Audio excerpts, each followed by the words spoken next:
Hello my dear students, आज date to equity ratios के हम पेपर इंपॉर्टेंट क्वेश्चंस करने जा रहे हैं। पिछले वीडियो में मैंने डेट टू इक्विटी रेशियो के बेसिक्स पढ़ाए। आज हम उनके जो सेकंड पार्ट जो क्वेश्चंस का है वो हम करेंगे आज, ठीक है। लेकिन उससे पहले मैं आपको बैलेंस शीट के कुछ इंपॉर्टेंट पॉइंट्स पढ़ाने जा रहा हूँ जो कि हमें ज़रूरत लगेंगे आगे जाके क्वेश्चन सॉल्व करने में। सबसे पहला, this is the liability side of balance sheet. ये एक बैलेंस शीट है यहां पे।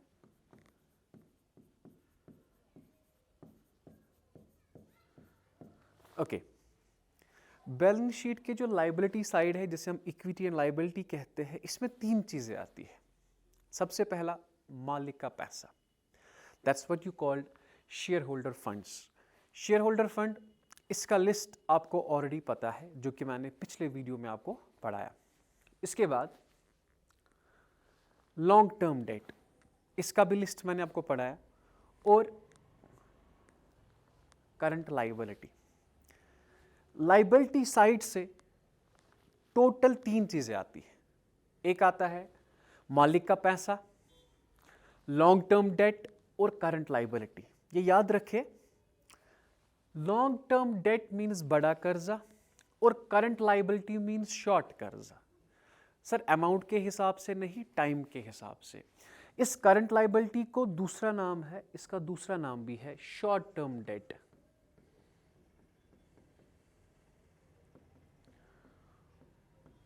याद रखें, ये भी कर्जा है और ये भी कर्जा है। इसको हम ऐसे कह सकते हैं टोटल डेट। अगर सारा कर्जा हम देखेंगे ना, कर्जा क्या है बिजनेस का, तो वो होगा long term debt plus short term debt. इस बात का ख्याल रखें कि बैलेंस शीट के लायबिलिटी साइड से तीन चीजें आती है। पहला, शेयर होल्डर फंड, दूसरा लॉन्ग टर्म डेट एंड तीसरा शॉर्ट टर्म डेट, जिसे आप करंट लायबिलिटी कहते हैं। अगर आपको क्वेश्चन में याद रखें, फॉर्मूला याद करने की जरूरत नहीं है, इट इज प्योर कंसेप्ट कि बड़ा कर्जा प्लस शॉर्ट कर्जा, दैट इज टोटल कर्जा। ठीक है, simple. Long term debt plus current liability, that's equal to total debt. So तीन चीजें आती है लायबिलिटी साइड से। पहला क्या आता है? Share holder fund. दूसरा क्या आता है? Long term date. और तीसरा क्या आता है? Current liability. Now this plus this, मैंने ये कहा कि ये और ये किसके बराबर होता है? टोटल कर्जा। ठीक, कभी कभार आपको दिया होगा टोटल डेट ऐसे, इस क्वेश्चन में आपको कभी ऐसे दिया होगा, लेट इट भी दिया है total debt that's equal to 1000। अब और दिया है करंट लायबिलिटी,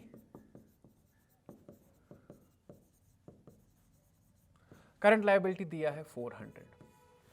अब हमें यह पता है कि जो टोटल कर्जा है वो है 1000, इसमें से छोटा कर्जा है 400, तो बड़ा कर्जा तो ऑटोमेटिकली होगा ना 600, बिकॉज जो आपका टोटल डेट है वो किसके बराबर है?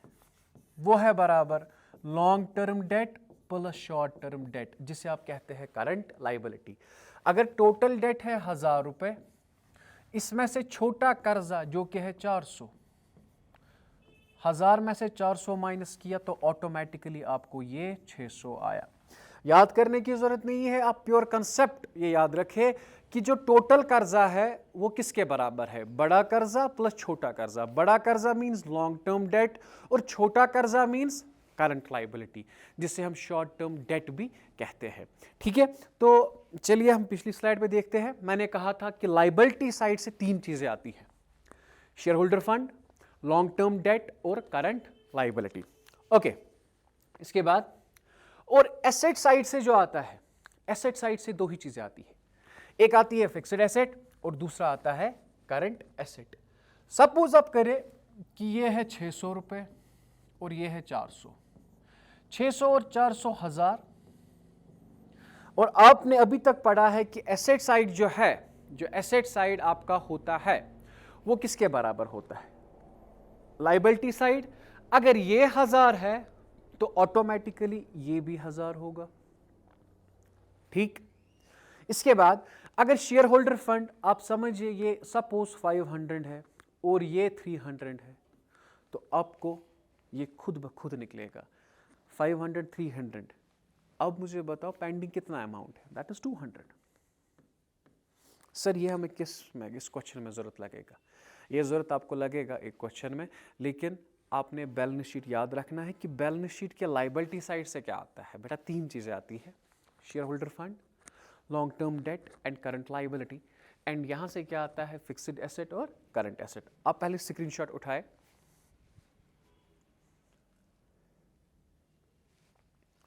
ओके, ये आपका बैलेंस शीट था जो कि हमें क्वेश्चन सॉल्व करने में जरूरत लगेगा। ठीक, अब हमारे पास एक और चीज है जो मैंने पिछले वीडियो में आपको पढ़ाई थी कि एक टर्म है that's what you called capital employed.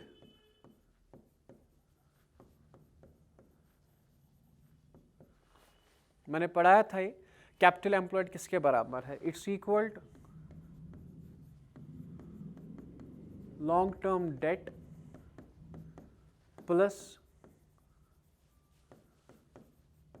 Share holder funds. अगर याद नहीं है तो फिर से आप लर्न कीजिए कि लॉन्ग, ये जो कैपिटल एम्प्लॉयड होता है ये किसके बराबर होता है, long term debt plus shareholder fund. ये हमें क्वेश्चन में जरूरत लगेगा ये formula.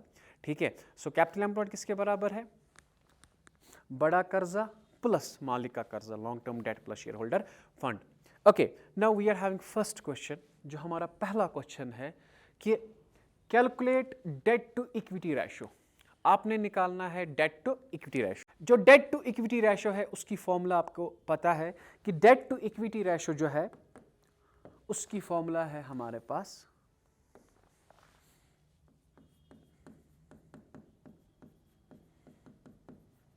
Date to equity ratio, that's equal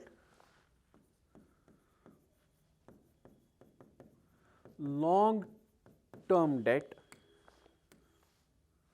divided by shareholder funds. Okay, now अगर आप क्वेश्चन में देखेंगे आपको दिया क्या है, आपको दिया है कैपिटल एम्प्लॉयड 5 लाख और शेयर होल्डर फंड 2 लाख। पहले इस क्वेश्चन को आप लिखे, पेपर इंपॉर्टेंट क्योंकि ये बहुत बार पूछा गया है एग्जाम में। ठीक, तो शेयर होल्डर फंड तो दिया है, फॉर्मूला आपको याद होगी, डेट टू इक्विटी रेशो किसके बराबर है, it is long term debt divided by shareholder fund. Now share holder fund is given that is 2 lakh. Okay, हम यहां पे इसका वैल्यू लिखते हैं।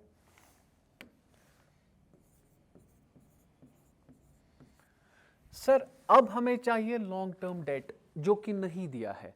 अब लॉन्ग टर्म डेट जो है वो हम कैसे लिखेंगे, मुझे बताइए। वहां पे दिया है कैपिटल एम्प्लॉयड, हम इसको ऐसे लिखेंगे,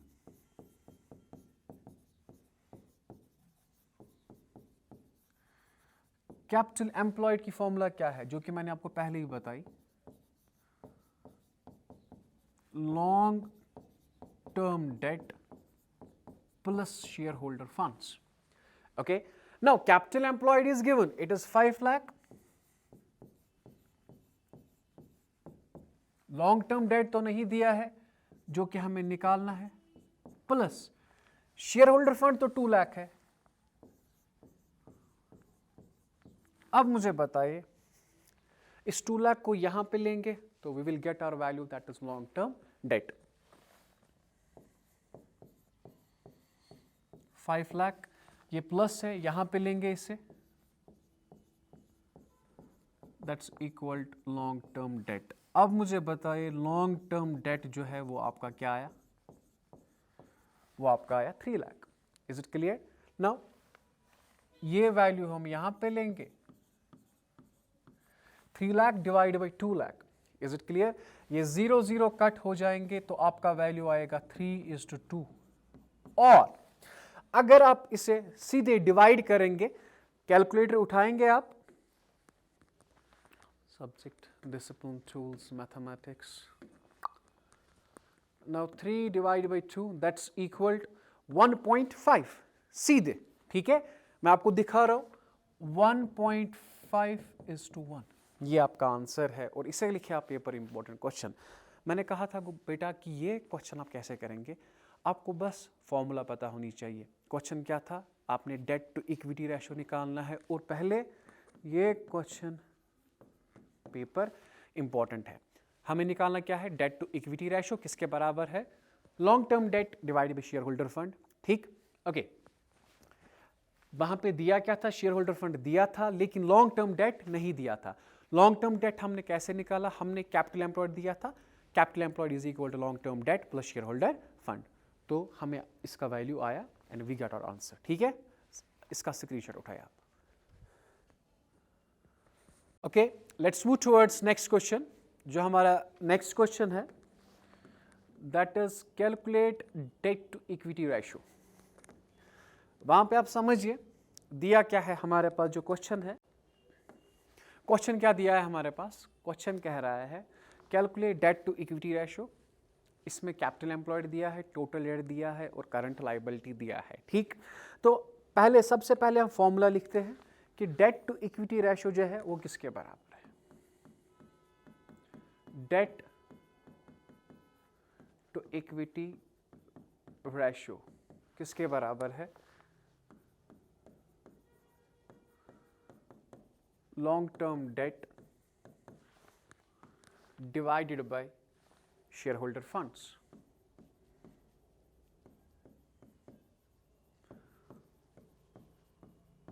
नाउ अगर आप यहां देखेंगे,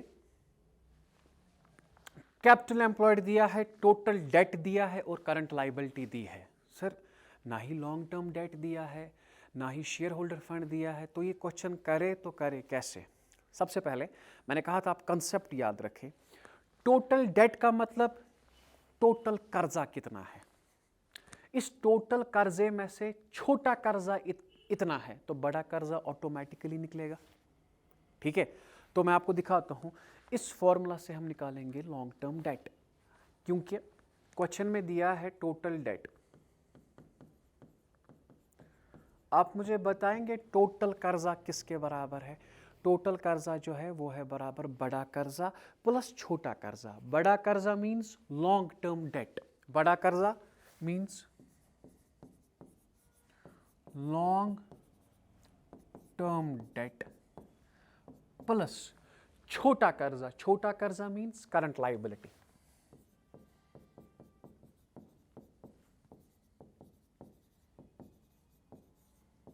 अब बता दीजिए हमें दिया क्या है, टोटल कर्जा दिया है 1 लाख, तो वो सब्स्टिट्यूट करेंगे यहां पे। अब बड़ा कर्जा तो नहीं दिया है क्वेश्चन में, लॉन्ग टर्म डेट। अब छोटा कर्जा दिया है, यस सर दिया है, कितना दिया है, 50,000। अब मुझे बताए इस 50 को कहां ले जाएंगे, यहां पे 1 lakh minus 50,000 is equal to long term debt, therefore long term debt is equal to 50,000। ये आपका एक वैल्यू आया जिसे आप कहते हैं लॉन्ग टर्म डेट। कितना आया ये 50,000, ये यहां पे लिखते हैं। अब हमें क्या निकालना है, अब हमें निकालना है शेयर होल्डर फंड्स। अब क्वेश्चन में देखते हैं क्या क्वेश्चन में है, सर नहीं, क्वेश्चन में क्या दिया है, क्वेश्चन में दिया है कैपिटल एम्प्लॉयड। क्या दिया है, कैपिटल एम्प्लॉयड। मैंने कहा था पहले ही कैपिटल एम्प्लॉयड किसके बराबर है, long term debt plus shareholder fund. तो लॉन्ग टर्म डेट तो हमारे पास निकला सर, दैट इज 50,000। तो with the help of this we will calculate long term ये शेयर होल्डर फंड्स। तो यहां पे मैं ये ऐसे लिखता हूं, ओके यहां पे लिखूंगा मैं capital employed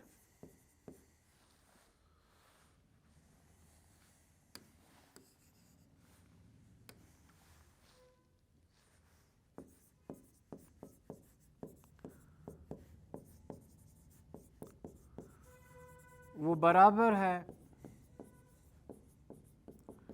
long term debt plus shareholder fund. ठीक है, now capital employed is given, that is 3 lakh. Long term date जो कि हमने अभी निकाला that is 50,000।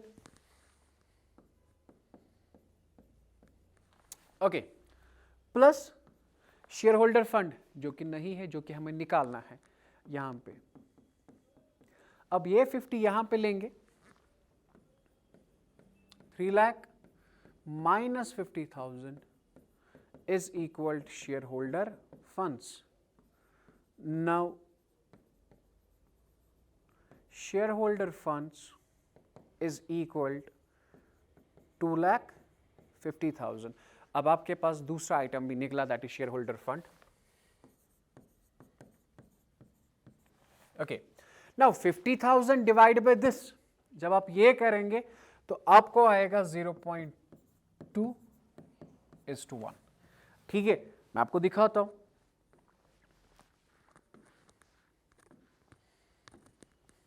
$50,000 divided by 2,50,000 is equal to 0.2। So you got your value 0.2। मैंने खुद कहा था आपको 0.2 अगर है तो आप is to 1 वहां पे रखें।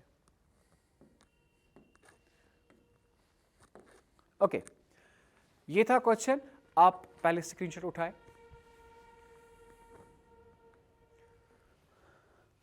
ये एग्जामिनेशन पॉइंट ऑफ व्यू बहुत ही इंपॉर्टेंट क्वेश्चन है, पेपर में बहुत बार पूछे गए हैं ये क्वेश्चंस, इसीलिए मैंने इनका अलग वीडियो बनाया, वरना मैं ये क्वेश्चंस पिछले वीडियो के साथ ही रखता। मैंने सोचा कि नहीं, आप पहले बेसिक्स का ख्याल रखेंगे, बेसिक्स लर्न करेंगे, उसके बाद ये क्वेश्चंस आप करेंगे। ठीक है, नाउ हमारे पास जो नेक्स्ट क्वेश्चन है थोड़ा बहुत कंसेप्चुअल है मगर ईजी है अगर आपको बेसिक्स क्लियर है इसके। Now we are having calculate debt to equity ratio. Total asset है 4 लाख, टोटल डेट है 2 लाख और करंट लायबिलिटी है 50,000। सबसे पहले हमें निकालना क्या है, debt to equity ratio. Debt to equity ratio किसके बराबर है, इसकी फॉर्मूला हम लिखते हैं long term debt divided by shareholder funds. Okay, now long term debt divide by shareholder funds. अगर आप इस क्वेश्चन में देखेंगे यहां पे तो इसका कुछ नामो निशानी नहीं है। टोटल एसेट दिया है, टोटल कर्जा दिया है 2 लाख। थोड़ा कंसेप्ट आप याद रखें कि अगर टोटल कर्जा दिया है उसमें से छोटा कर्जा भी दिया है, बड़ा कर्जा ऑटोमेटिकली निकलेगा, क्योंकि टोटल कर्जा किसके बराबर है, छोटा कर्जा प्लस बड़ा कर्जा। ठीक है, छोटा कर्जा मींस करंट लायबिलिटी, बड़ा कर्जा मींस लॉन्ग टर्म डेट। ठीक है ना, तो क्वेश्चन से इस टोटल कर्जा कितना है आपका 2 लाख, तो हमें इसी में से निकलेगा लॉन्ग टर्म डेट। ठीक है, तो मैं आपको दिखाता हूं टोटल डेट जो है, टोटल कर्जा वो किसके बराबर है, बड़ा कर्जा प्लस छोटा कर्जा।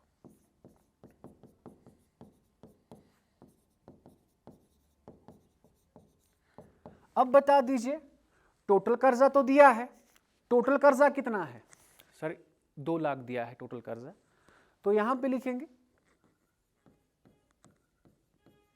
अब क्या बड़ा कर्जा दिया है सर, नहीं, बड़ा कर्जा तो नहीं दिया है, इसको ऐसे ही लिखेंगे।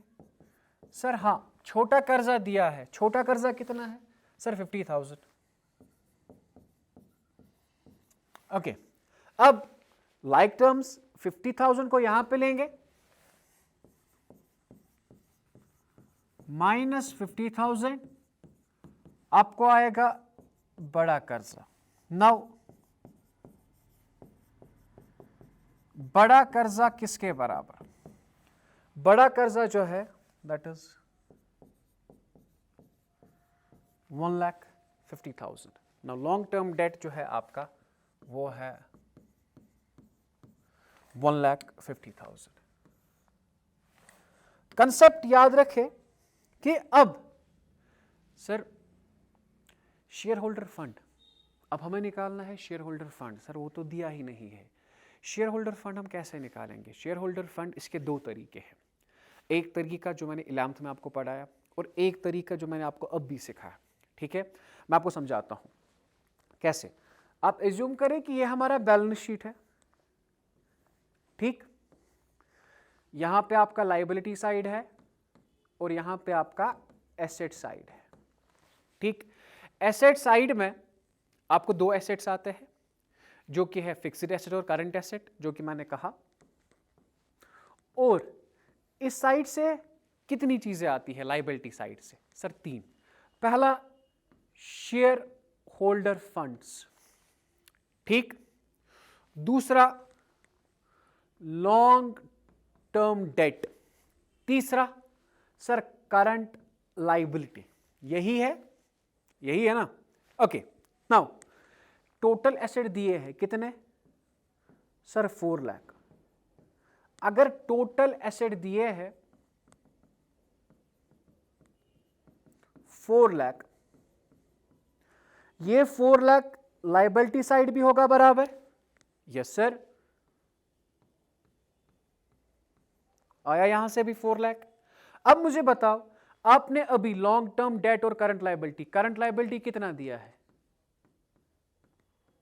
सर 50। अब मुझे बता दीजिए, लॉन्ग टर्म डेट आपने निकाला? सर हां, 1,50,000। इस साइड का टोटल है 4 लाख, उसमें से ये दो आए 2 लाख, तो ऑटोमेटिकली ये जो शेयर होल्डर फंड होगा वो होगा ना 4 lakh minus this 2 lakh, that is 2 lakh. Sir कैसे? 4 लाख माइनस 2 लाख। 4 लाख को ये दो आप माइनस करेंगे तो आपको ये 2 लाख आया। अब आप वहां पे बैलेंस शीट ऐसे बना सकते हैं और आपका वैल्यू जो शेयर होल्डर फंड का आया वो कितना आया? 2 लाख। तो डायरेक्ट आप यहां पे 2 लाख रख सकते हैं। ठीक, अब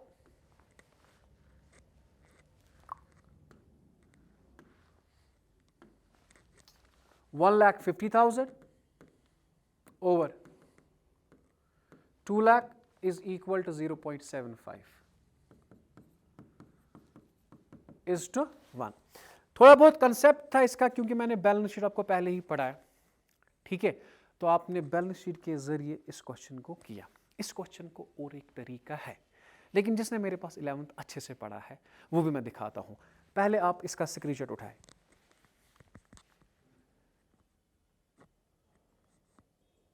ओके, आई होप आपने स्क्रीनशॉट उठाया होगा।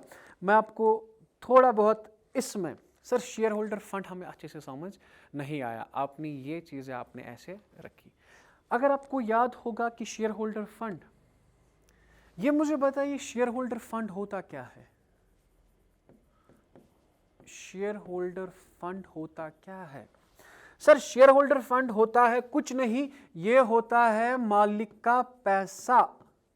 मालिक का पैसा, यही है ना? शेयर होल्डर फंड क्या होता है? मालिक का पैसा। मालिक का पैसा मींस कैपिटल। कैपिटल किसके बराबर? जब मैं 11th में आपको पूछता था आप कहते थे excess of assets over liabilities, अगर याद होगा। Excess of assets over liabilities. जो एसेट है वो तो आपके टोटल एसेट होंगे ना। लायबिलिटीज का मतलब टोटल कर्जा क्या है? That is total date. अगर आप पीछे क्वेश्चन में देखेंगे, टोटल एसेट है 4 लाख, टोटल कर्जा है 2 लाख।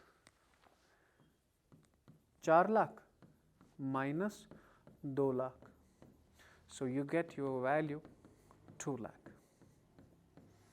सो आपका शेयर होल्डर फंड कितना आया? 2 लाख रुपए। आई होप आपको यहाँ तक समझ आया होगा, क्योंकि थोड़ा बहुत कंसेप्ट है जो मैंने 11th में आपको पढ़ाया था कि कैपिटल किसके बराबर है? Excess of assets over liabilities. Now these are your assets and these are your liabilities, जहाँ पे इन्हें डेट कहा जाता है। आपका वैल्यू 2 लाख आया इसमें। ठीक है, मैंने दोनों तरीके से ये दिखाया, आपको कौन सा इजी लगे आप उसी तरीके से ये क्वेश्चन करेंगे। ठीक है, पहले आप इसका स्क्रीनशॉट उठाए। Now done.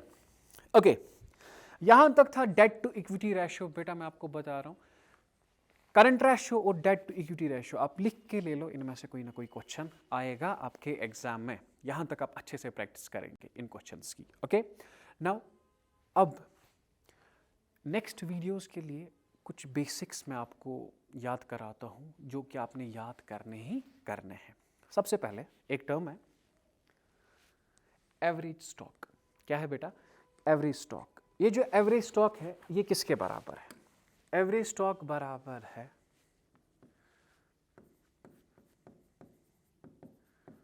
Opening stock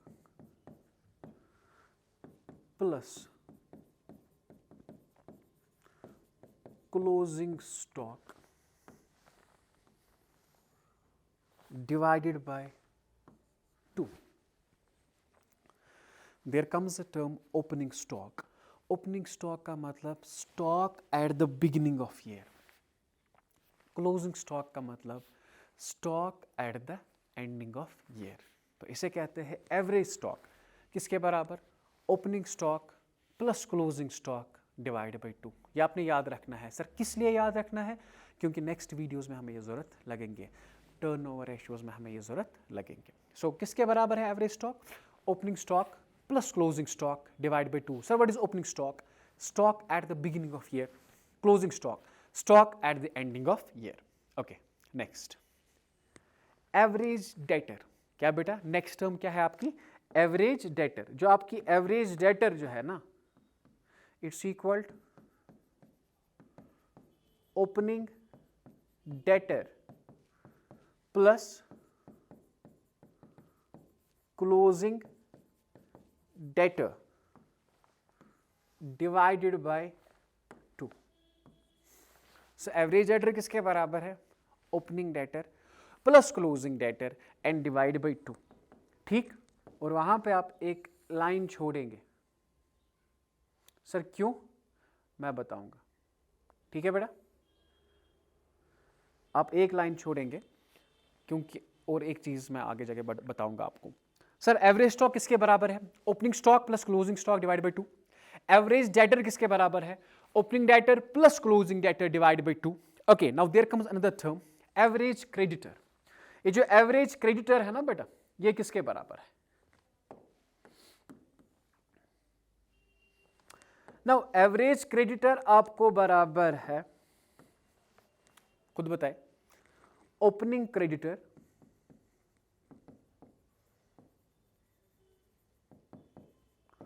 plus closing creditor divided by 2। Okay, तीन टर्म्स मैंने पढ़ाई। एवरेज स्टॉक बहुत इजी है, opening stock plus closing stock divide by 2। Average debtor, opening debtor plus closing debtor divide by 2। Average creditor, opening creditor plus closing creditor divide by 2। Opening का मतलब जो साल की पहली तारीख पे होगा, क्लोजिंग का मतलब जो साल की एंडिंग तारीख पे होगा। Okay, now there comes another term that is net working capital. Important है बेटा। नेट वर्किंग कैपिटल जो है that is equal current assets minus current liability. Net working capital किसके बराबर है? Current asset minus current liability. चार चीजें मैंने पढ़ाई। सर एवरेज स्टॉक किसके बराबर है? Opening stock plus closing stock divide by 2। Average debtor, opening debtor plus closing debtor divide by 2। Average creditor, opening creditor plus closing creditor divide by 2। और यहां पर भी आप जगह छोड़ेंगे, नेट वर्किंग कैपिटल सर किसके बराबर? Current asset minus current liability. Okay, next. अब यहां पे और एक चीज है, net fixed assets. Net fixed asset आप याद रखेंगे, ऑल फिक्स्ड एसेट्स। सिर्फ मैंने कहा फिक्स्ड एसेट्स। अगर फिक्स्ड एसेट का लिस्ट आपको नहीं पता है तो वीडियो पहला आप देखिए रेशियो एनालिसिस में। ठीक है, ऑल फिक्स्ड एसेट्स एक्सेप्ट किसके बगैर? Except preliminary expenses. Except preliminary expenses. हर एक फिक्स्ड एसेट प्रिलिमिनरी एक्सपेंसेस के बगैर, मतलब उसके बगैर वो नहीं लेना है। Okay, now there comes another term total asset. Total asset बराबर है ऑल एसेट्स मैंने फिक्स्ड नहीं कहा, मैंने कहा ऑल एसेट्स। एसेट में फिक्स्ड भी आएगा, करंट भी आएगा। ऑल एसेट्स यहां पर भी except preliminary expenses. Okay, now sir capital employed, sir ये तो हमने पढ़ा, ठीक है। क्या है पहली फॉर्मूला इसकी? Long term debt plus shareholder funds, ये पहली फॉर्मूला इसकी, ठीक है। नाउ और एक फॉर्मूला, और net fixed assets plus net working capital, ये आपने याद ही रखना है। कैपिटल एम्प्लॉयड किसके बराबर है? Net fixed assets plus net working capital. अभी तक जितना भी मैंने पढ़ा है वो आपको याद रखना है। सर कैपिटल एम्प्लॉयड की दोनों फॉर्मूला आपने याद करनी ही करनी है। अब मुझे बताइए, सबसे पहला कैपिटल एम्प्लॉयड किसके बराबर है? Long term debt plus shareholder fund और net fixed asset plus net working capital. Net working capital you know current asset minus current liability. Okay, पहले से हम आते हैं, एवरेज स्टॉक किसके बराबर है? Opening stock plus closing stock divide by 2। Average debtor opening debtor plus closing debtor divide by 2। और ये जो एवरेज डेटर है ना, यहाँ पे मैंने आपको एक चीज़ कहा था ना, एक लाइन छोड़ना, ये इसकी और एक फॉर्मूला है, that is sundry debtor plus bills receivable. बेटा किसके बराबर? Sundry debtor plus bills receivable. Average debtor मैं आपको कहूँगा किसके बराबर है, तो आप मुझे कहेंगे sir opening debtor plus closing debtor divide by 2 या sundry debtor plus bills receivable. हाँ, एवरेज क्रेडिटर किसके बराबर है? Opening creditor plus closing creditor divide by 2 या इसका अपोजिट, वो क्या है? सन्ड्री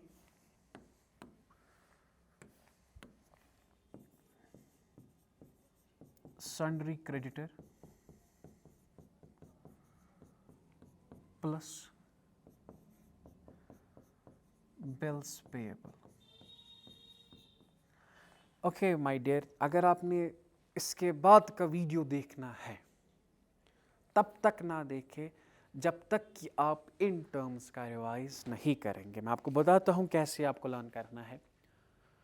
आप एज्यूम करें कि आप मेरे क्लास में हो और मैं आपसे पूछ रहा हूं, there is a drill, average stock sir opening stock plus closing stock divide by 2, average debtor opening debtor plus closing debtor divide by 2, there is another formula sundry debtor plus bills receivable, average creditor opening creditor plus closing creditor divided by 2.